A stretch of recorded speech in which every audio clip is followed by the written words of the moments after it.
This is like a classic question. It's common. You will always have to know how to answer questions like this. And these kinds of questions are always very simple. They are simple in the sense that firstly, you will always be expecting them. Secondly, they are the same. You do the same thing over and over and over again. And they all are hinged on the fact that firstly, where a curve meets a tangent, their coordinates at that point will be equal. And secondly, the gradient they will be equal. So to answer this question, all you will need to keep in mind is your given question will always make sure that you have everything that you will need. And the key thing you always want to look out for is, firstly, your given expression will usually always tell you at least an x value or a y value where your curve meets your tangent. Secondly, your given scenario will usually always at least give you one full equation, just like what we're given here. So the way this is laid out, before we do anything, we need to keep in mind that firstly, we need to try to get our full coordinates at this point, and then we need to get the gradient at that point before we can worry about getting the equation of our tangent. Funny enough, as we're getting these two things, we will be working towards getting our equation of our tangent. So to start off, we know that our tangent meets f of x where x is equal to 3. What that means is we already have a portion of our coordinates. We already know that at this particular point where our tangent is meeting our curve, this particular point is 3 coordinate y. So this is not complete, right? Meaning we may want to get y. Now for us to get the y value at this point, we need to keep in mind that we have the x value already. Now anytime you need y and you have an x value, all you need to ask yourself is, do I have the equation of the graph that is passing that point? Now you may think to yourself, we have two graphs that are passing this point. Yes, one of them is empty, however the other one is fully intact, meaning that if I have x is equal to 3 here, I can throw in 3 where x is in this equation and find out the y value there. And all that means is when I have that y value, it is the same for the tangent and it is the same for the curve, because they meet at that point, so they share coordinate. So to get y in our case, we need to use our equation of our curve. Where x is, we're just going to throw 3 in there, and then this simplified, this is telling us that y is 0. So from the top, we have a question that's asking us to get the equation of a tangent. So we said before we can get the equation of the tangent, we first need to find out at least these two things: the coordinates where the tangent meets the curve and the gradient. So what you can see here, this picture was not to scale, however it's fine now. So what this is showing us is that our tangent meets our curve at this spot right there. At this spot, the x value is 3, the y value is 0. So our coordinate is just 3, coordinate 0. We have gotten one portion of our question. We have gotten the coordinates of where our tangent meets our curve. We have gotten those coordinates by using the point where they meet, as in the x value, which is usually what they'll give you. We use that x value by throwing it into the equation of f of x so that we can get y at that point. So we have the coordinates. The next thing we need to get is the gradient at this particular point.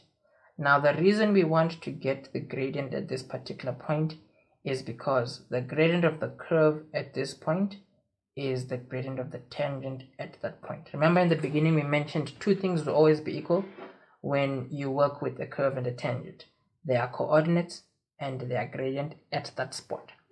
Now rule of thumb is, and also this being a classic question, for us to get the gradient of our tangent at this point, or the gradient at this point rather, we just need to keep in mind that we have our curve whose equation is fully intact. So if you want to get the gradient at this particular point, without worrying about our tangent, just you wanting to get the gradient at this particular point, all you need to keep in mind is you can use your equation of f of x after you have differentiated it, because that's what differentiation is all about, right? Differentiation just gives you, or rather differentiation is just a way of you being able to go from a normal function to an equation that can get you the gradient at any point for that function. So for us to get gradient at this point, we first need to get a gradient equation to make use of. We need to get the gradient of f of x, right? However, before we can get the gradient of f of x, we need to make sure that we differentiate or have a differentiated equation. And for us to have our differentiated equation, we need to firstly simplify, because this is not in a format that we can differentiate easily. So this whole thing, we're going to FOIL it out, simplify it first before we actually differentiate.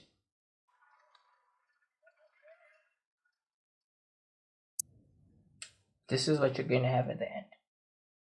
We said we need to get a gradient at this point. Before we can get a gradient at that point, we need a gradient equation. For us to have a gradient equation, we need to differentiate our normal f of x equation. So before we can differentiate our normal f of x equation, we said it needs to be in a format that we can differentiate, right? Meaning we need to simplify so that we have individual terms that we can differentiate. Now, f of x differentiated is just going to be 2x minus 4. Reason is x squared, if you differentiate that, it's just 2x. And then negative 4x, if you differentiate that, it's just 1 multiplied by the negative 4, which is just negative 4, and then 1 minus 1 is a 0. So the x falls away because it will be x to the power of 0, and anything to the power of 0 is just a 1.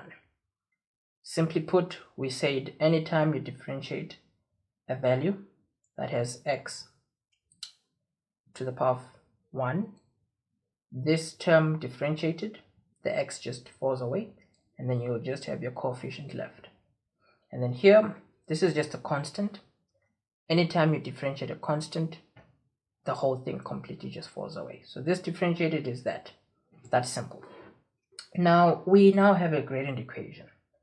This gradient equation can now get us the gradient at that point. So if you keep in mind how we got our coordinates, we got them by saying we have a coordinate equation, or an equation that can give us coordinates. So because we had x, we were able to get y using our normal equation. You can refer to it even as your coordinate equation if you want. Now, in our case here, we have the gradient equation of that same curve. What that means is, because we know that our tangent meets the curve where x is equal to 3, it means again, we know that this point here, the x value is just a 3. Now, if we want to get the gradient at that particular point, all we do is we use our gradient formula, meaning where x is in our gradient formula, we just throw a 3 in there.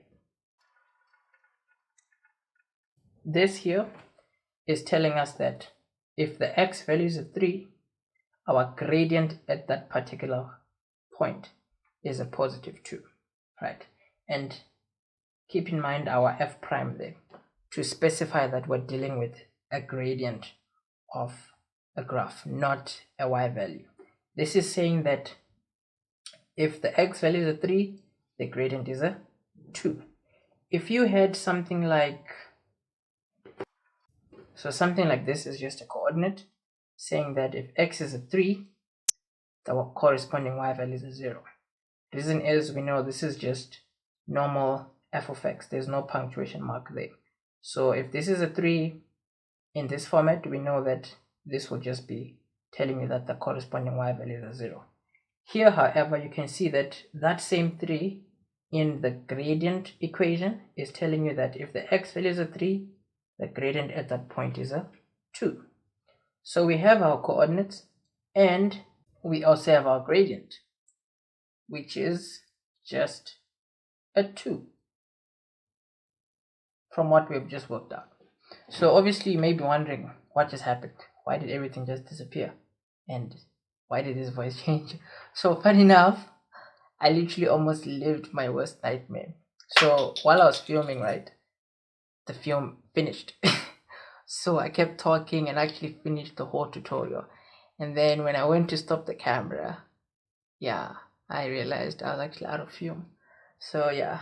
Anyways, so just to carry on, right? We have our coordinates, we have our gradient, and we are now slightly, we can say we're about 80% done. The reason is our main question wants us to get the equation of the tangent. And we said, or rather, if you check, we have mainly focused on the curve so far. And that's the idea, right? With questions that will be asking you stuff like this, you want to keep in mind that they are somewhat classic questions. So there are like certain trends and certain ways to work them out. And this is one way to work out an equation of a tangent to a curve, right? Just get the coordinates where the curve meets the tangent and get the gradient where the curve meets the tangent as well. Reason is, once you have gotten these two pieces of information, your equation of your straight line here, we know that this equation of this straight line, which is our tangent, firstly, our value for m is just a 2, right? Because where the curve meets the tangent, the x value there is a 3 and the y value there is a 0. What we also know is the gradient at that point is a 2 for the curve, meaning that the gradient for the tangent is also a 2, right? Hence why m is a 2. The next piece of info that we need to make use of is the coordinate that we worked out.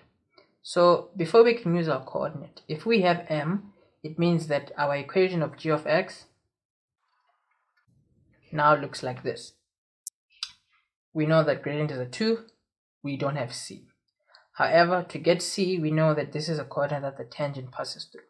So where x is, we can throw a 3 in there. Where y is, we can throw a 0 in there, because this is a coordinate that the curve passes through and it's a coordinate that the tangent also passes through. So where y is, that's a 0, and where x is, that's a 3. If you finish up,